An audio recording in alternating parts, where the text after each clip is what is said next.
Government House Leader Steve MacKinnon is live here in studio with us now. Hi, Minister. It's good to see you. Welcome back. It's good to be back. Thank you very much for making the time. I do want to start off, before I get into the budget, on sort of the pitch there from Mr. Poilievre, which was, you know, there are certain things that both parties are proposing in different forms, but ultimately he says that the Conservatives will work with your party to advance some of that prior to Canada Day. Are any conversations going on between yourself and, I guess, the actual leader in the House of the Conservatives, Andrew Scheer?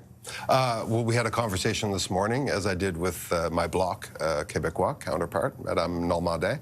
Mr. Scheer and I are old friends, and you laugh, but... no, I know. You've both been in this role for a while. It's actually true, and Mr. Scheer and I have a great working relationship. We don't always agree. We certainly don't always agree to move forward on specific things, but we always have constructive conversations, and to the extent that Mr. Poilievre, Mr. Scheer want to work with us on our priorities, we accept. I said yesterday, we will extend the hand of cooperation to the Conservatives, to the Bloc, to other MPs in the House of Commons.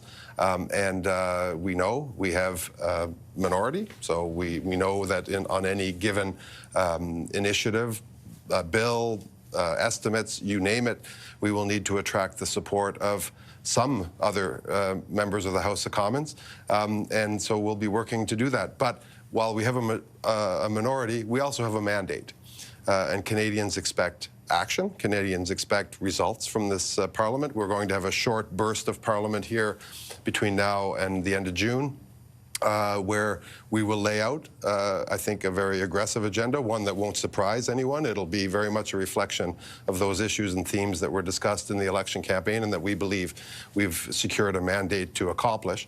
And we will work with other parties to get those things done. So let me drill down into one specific thing we know is coming when the House resumes, and that's what the Prime Minister spoke about yesterday, this Ways and Means motion to introduce a tax cut. The Conservatives I've interviewed, whom I put the question to, is that something that you're going to support, given you also proposed a tax cut during the campaign, mentioned if it is what your government says it is, like if it is the tax cut and not a whole bunch of other stuff designed to wedge them, then yes, in principle they would, but they're waiting to see if that's the case. Will that be the case? Is this going to be a straight up and down tax cut, or are you going to include other stuff in there? Well, I'm reluctant to go into any kind of specifics, but suffice to say we've agreed to a date to talk to the other House leaders. We will obviously keep dialoguing with other parties with respect to our plans and what we hope to accomplish in this. We'll be very transparent about what we hope to accomplish in this spring sitting. The tax cut is certainly prominent among them. In principle, can I ask you, though, like, look, you were in the last Parliament. There were on multiple occasions, you know, legislation that was introduced that or was separated from other things that was designed to be able to say, hey, this party doesn't want you to have a tax cut. And the Conservatives played their own games, too. I'm not trying to take away from that. I think the message that Canadians sent during this campaign was like, not now. Let's actually do the things that both parties are saying that they want to do to help Canadians' lives and improve their lives.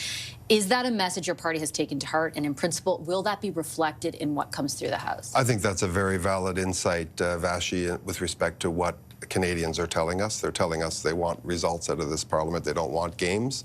In principle, your question was in principle. In principle, we absolutely want to move forward on initiatives that are what they say are what we say they are very focused and targeted at getting the results that we committed to Canadians. I spoke to the Prime Minister the other day about the minority situation. I asked him if he was having any conversations with anyone about crossing the floor, since you are so close to that magic majority number. He said no. Are you, as House Leader? I haven't had no such discussion. So there's no intention on the government's part to try and bring people over more permanently? I've had no such discussions. And do you intend to? No. No? Okay. Let me move on to the budget, because I do want to ask about the absence of one. Today, Ontario delivered their budget. I believe it's the 10th province this year to be able to do that. Why can a province deliver a budget and not the federal government? Well, Mr. Ford has been the Premier now. This is his third term. Just re-elected a few months ago. And just re-elected a few months ago with the same finance minister.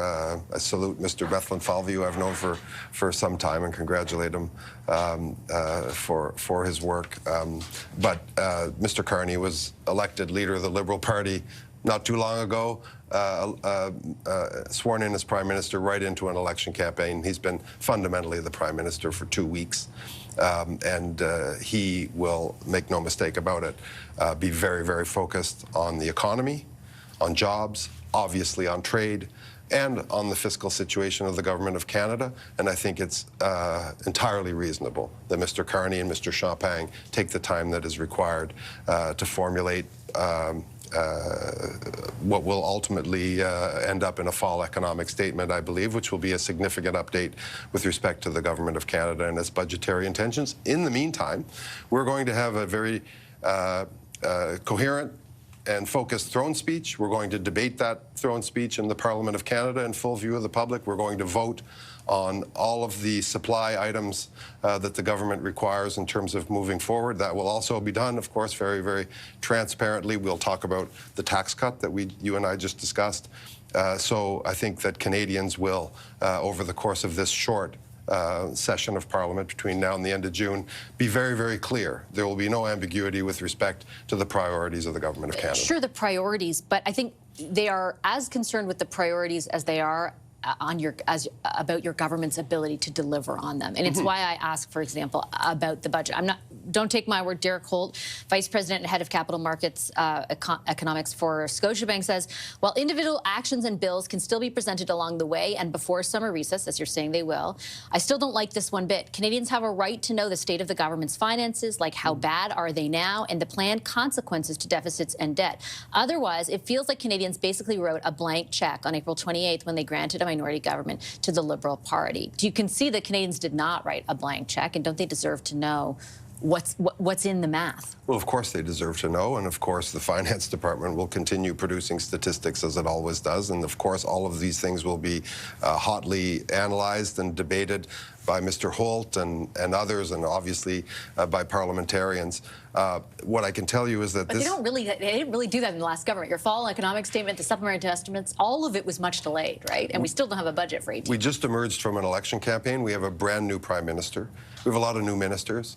We have a new set of priorities. We're going to have new marching orders. I will. My colleagues in caucus and in cabinet will have new marching orders. I think it's entirely reasonable, and Canadians understand that we want a short burst of results. There are some obvious things that we need to get to in this very short period in the spring, and we'll come back in the fall. I think you'll see with an agenda that is very much the reflection of this cabinet, of this new Prime Minister, and a Prime Minister who, it must be said, and as was reflected in your own interview with him, is supremely preoccupied with the economy, with economic matters, with trade with the United States and with the world, with building in this country. And I think you will see that what he's talked about is very much what Canadians are going to get. But we have now the outlines of a plan. To be fair, in your promises during the campaign were specific. Again, I'll go back to my point, which is that I think Canadians are anxious about your government's or any government's ability to deliver on it at a time of crisis. We look at the Ontario budget, just as an example today. They're projecting far fewer jobs, 50% fewer jobs created over the next 3 years because of the trade uncertainty that we are experiencing. Their deficit has grown. Their projection has grown by $10 billion. Like, those are tangible things that have changed because of the trade war we're in. And Canadians now, for the next 4 months, 5 months, 6 months, will have no idea what that means for the federal picture and your ability to do what you promised to do. Like, you talked about a plan during the campaign. Don't Canadians deserve to see the plan? Canadians are rightly anxious about this. I don't think we've ever made any bones about the fact that the trade situation, which continues to evolve, perhaps not on a daily, but certainly on a regular basis, with respect to moves made south of the border. That's a very much an evolving situation, indeed, very much a concerning situation. One job loss is too many, and this government is very much at work on one side, mitigating, securing that trade situation with the United States. On the other side, however, building a 21st century economy, by building, literally, but also by thinking about the kinds of fundamentals that this economy is going to require to give opportunity to young people, to provide housing to young Canadian families, to lower their taxes and get more affordability. These are the themes that we've been talking about, and these are you will see unfold this spring, through the summer, and into the fall. But themes aren't actions, right? Themes aren't a plan.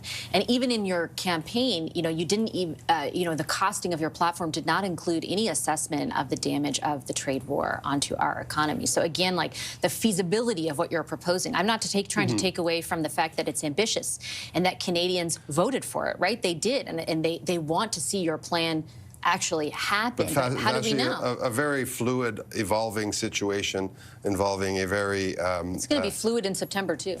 Well, we don't know that. We'll obviously hope to try and mitigate that. But I think it's that Canadians understand that a government that has been sworn in after 2 weeks, which is pretty much record time, is going to take the time to, yes, digest all of these actions, the data, prepare a very, very comprehensive response. And Mr. Carney has made given us some very unambiguous direction that the Canadian economy, building things in this country, mitigating any impacts of the trade uncertainty with the United States, and focusing on jobs for Canadians and affordability. Those are the things we're going to be focused on, and you'll see those unfold on a daily basis between now and the end of June, and indeed into the summer and fall. Okay, I'm going to leave it on that note. Minister, a pleasure to have you back. Thank you very much. I appreciate it. Government House Leader, Minister Steve MacKinnon.